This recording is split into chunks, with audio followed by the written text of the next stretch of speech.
मकराना के जिस मामले को लेकर पूरे मकराना को सिर पर उठा लिया गया था, उस मामले के 3 प्रमुख आरोपियों को जमानत मिल गई। तीनों बाहर आ चुके। इस मामले में मकराना ब्लड बैंक से जुड़े महावीर पारिक, सवाई माधोपुर ब्लड बैंक के गजेंद्र व आमीन को जमानत मिल चुकी है। ये एक ऐसा मामला रहा जिसमें सोशल मीडिया पर जमकर लोगों ने बवाल काटा। पूरे मकराना में ऐसा माहौल बना जैसे कि मकराना में बहुत बड़ा कांड हुआ है और सोशल मीडिया पर जबरदस्त नैरेटिव बिल्ड किए गए। लेकिन इस मामले का कानूनी स्तर कितने निचले स्तर का रहा, यह इसी बात से पता चलता है कि इन आरोपियों को जमानत मिल गई है और कोर्ट द्वारा जो जमानत दी गई है उसका आदेश पढ़ने पर कुछ और चीजें पता चलती है। उसी से यह पता चलता है कि लोगों ने हो अल्लाह ज्यादा किया, लेकिन कानूनी स्तर पर जो चीजें होनी चाहिए थी वो हुई नहीं। दुनिया भर की बातें सोशल मीडिया पर की गई, लेकिन उससे पहले एफआईआर दर्ज हो गई और अलग अलग धाराएं लग गई और उसके आधार पर गिरफ्तारी हो गई। फिर लोगों ने अपने अपने दिमाग दौड़ाए और कहा कि ये नहीं हुआ, वो नहीं हुआ, ये होना चाहिए, ये तो ये भी धंधा करता है, ये तो ये भी धंधा करता है। लेकिन इतना कुछ केवल सोशल मीडिया पर हुआ। हकीकत में कागजों में तो कुछ दिख नहीं रहा जैसा कि जमानत के आदेश में दिखता है, क्योंकि कोर्ट जब जमानत देता है तो वो पुलिस की अब तक की जांच के आधार पर सबूतों को देखने के बाद जमानत दी जाती है। सोशल मीडिया की बातें कोर्ट को सुनाई नहीं देती। कोर्ट को सोशल मीडिया पर क्या चल रहा है उससे कोई फर्क नहीं पड़ता, एक रत्ती भर भी फर्क नहीं पड़ता। क्या मीडिया बोल रहा है, क्या सोशल मीडिया बोल रहा है, क्या नेता बोल रहे हैं या क्या नेता बनने वाले लोग बोल रहे हैं, इससे कोर्ट को कोई फर्क नहीं पड़ता।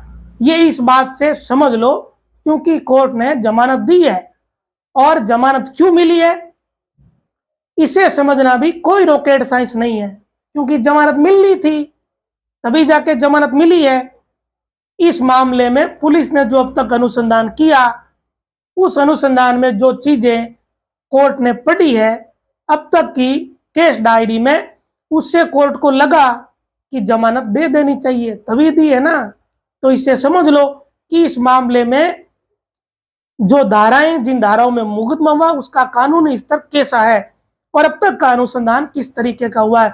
बस माहौल खूब बना, बातें खूब हुई, लेकिन अनुसंधान में सहयोग या जाकर अपनी गवाही देना या पुलिस से निवेदन करना कि हमें भी इस जांच में शामिल करिए क्योंकि हमारा खून हमने डोनेट किया, अगर ये कुछ होता तो शायद इस मामले की स्थिति अलग होती। अब इस मामले में जमानत तो मिल गई। अब एक सवाल पैदा होता है कि जो लोगों को दिखा कि ये मकराना में हो रहा है, क्या ठीक वैसा ही हो रहा था? जो लोगों को दिखा ठीक वैसा ही है या कुछ अलग है या सब कुछ ही अलग है? ये और सवाल पैदा हो गया है और इसका पता चलेगा इस मुकदमे का चालान पेश होने पर। अगर चालान में यह बात साबित होती है कि यह खून बिकने के लिए जा रहा था, तब तो यह बात होगी सही साबित। और चालान में अगर यह बात साबित नहीं होती कि यह खून बिकने के लिए जा रहा था या नहीं जा रहा था, तब यह और परेशानी आने वाली है कि जो ये कहा जा रहा था कि ये खून तो बेच रहे थे, उनके आरोपों पर भी लोग सवाल खड़े करेंगे। ये भी एक चुनौती रहेगी। तो इतना कुछ आसान है नहीं। वैसे लोगों को ये बात समझ आ गई कि ये इतना आसान नहीं है, इसीलिए अलग अलग पॉइंट भी लोगों ने निकाले हैं।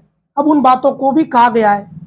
लेकिन जब मुकदमा दर्ज हो गया, धाराएं लग गई, पुलिस अनुसंधान कर रही है, तो केवल सोशल मीडिया पर बोलने का क्या मतलब है? जो अनुसंधान अधिकारी है उससे संवाद करके उसे बताना चाहिए कि हमें ये लग रहा है, ये हमारे पास की एविडेंस है। अगर वो सब कुछ होता तो केस डायरी में भी वो चीज होती, और वो होती तो शायद जमानत मिलती ही नहीं मिलती। लेकिन अभी की जो स्थिति है वो पूरी जमानत का आदेश तो पढ़ना संभव है नहीं, बड़ा लंबा चौड़ा है। अब इस मामले में सांभर की अपर जिला एवं सेशन न्यायाधीश नीरज बाबू ने इनको जमानत दे दी, महावीर पारिक और 2 और को। कुल मिलाकर इस मामले में अब वो जो सवाल है ढेर सारे कि भाई ब्लड बिकने के लिए जा रहा था, नहीं जा रहा था, कितना ब्लड अब तक बेचा गया, या ये ब्लड बैंक वाले क्या कर रहे थे, इन सारे सवालों के जवाब तभी मिलेंगे जब पुलिस चालान पेश कर देगी, यानी पुलिस का अनुसंधान पूरा हो जाएगा तब। और इस पूरे मामले में 2-3 चीजें मैं बता देता हूं। महावीर पारीक के वकील नरेंद्र कुमार पारीक ने महावीर पारीक की तरफ से कोर्ट में जो दलीलें दी, उसमें एक दलील बड़ी दिलचस्प है, वो मैं आपको बताता हूं। वो ये कि उन्हें राजनीतिक द्वेषता के कारण सामाजिक प्रतिष्ठा खराब करने के लिए इस मामले में फंसाया गया, ये इन्होंने तर्क अपना रखा है। और इस पूरे प्रकरण में यह भी कहा गया है कि उन्हें कोई मौके से गिरफ्तार नहीं किया गया, वो तो केवल उस ब्लड कैंप है जो उसमें सहयोग कर रहे थे, इतनी सी उनकी भागीदारी थी। ये भी उस जो जमानत वाला आदेश है उसमें लिखा हुआ है, आरोपी के वकील की तरफ से उन्होंने दलीलें दी है। तो ये स्थिति इस मामले में बनी है। कुल मिलाकर सोशल मीडिया पर खूब हो हल्ला हुआ, लेकिन इस मामले की वास्तविक स्थिति या कानूनी स्थिति इतनी लचर है कि इनको जमानत मिली। लचर है तभी जमानत मिली। अब कोर्ट कचहरियों पर तो सवाल खड़े नहीं किए जा सकते, केवल सोशल मीडिया पर हो हल्ला कर लो, लेकिन कानून तो कागजों से चलता है।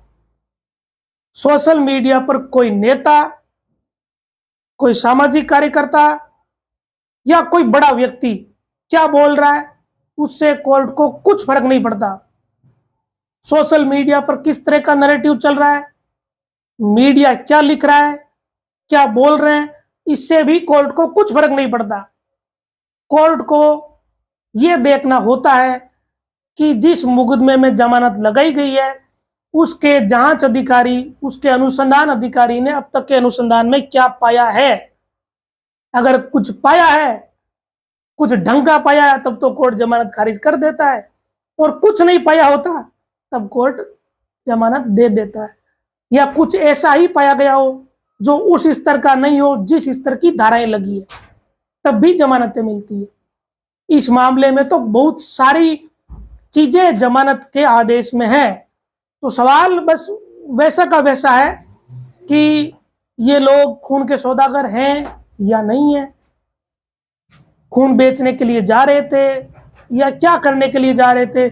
अब समझने के लिए एक बात है कि मकराना के इस ब्लड बैंक से अगर ब्लड जयपुर की तरफ जा रहा था रात के समय, तो किस लिए जा रहा था, इसको तो सब लोग समझ सकते हैं।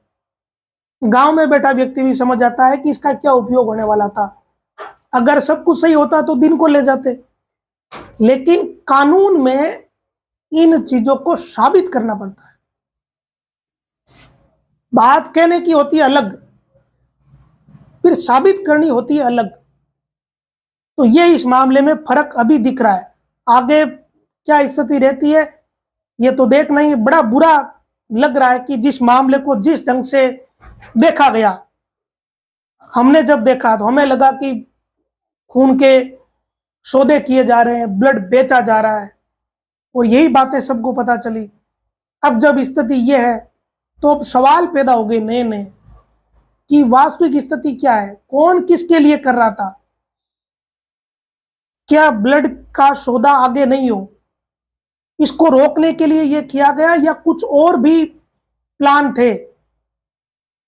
और सबके निशाने पर एक ही व्यक्ति रहा, वो सही है गलत है ये साबित तब होगा जब पुलिस का अनुसंधान पूरा होगा, और कोर्ट ने जमानत दे दी। तो ये बड़ी बुरी स्थिति है। रूपाराम मुरावतिया के परिवार ने कितने अथक प्रयास करके प्रेम मुरावतिया की पुण्यतिथि पर यह आयोजन किया होगा। कितने लोग आए थे, उन्होंने ब्लड डोनेट किया, उस मंशा से किया कि गरीब लोगों के काम आएगा। और इतनी चीजें खराब हुई, लोगों को बुरा लगा, लोगों ने हो हल्ला किया, लेकिन केवल बात हो हल्ले तक ही रह गई। जो कानूनी प्रक्रियाएं, जो कागज चलाने थे, अगर वो चलाए जाते तब शायद स्थिति अलग रहती। लेकिन अब इस मामले में आगे क्या रहता है ये देखना भी बड़ा ही महत्वपूर्ण रहेगा। जब पुलिस इस मामले की जांच पूरी कर लेगी, जांच में क्या निकलता है ये और भी महत्वपूर्ण बात रहने वाली है। सड़क पर, सोशल मीडिया पर कुछ भी आरोप लगाओ, वो एक होता है अलग बात, कानून में होती है अलग बात। तो जो सोशल मीडिया के आरोप है वो समय के साथ धुल जाते हैं। सामने वाला व्यक्ति फिर ठोक बजा के ये कहेगा कि देखो कागज कागज ये बोल रहा है, भले ही सोशल मीडिया पर कोई कुछ भी बोले। और देखो, भारत में मौखिक बात होती है झूठी और कागज होता है सच्चा। कागज झूठ नहीं बोलता। तो ये एक सीख भी है, समझ भी है।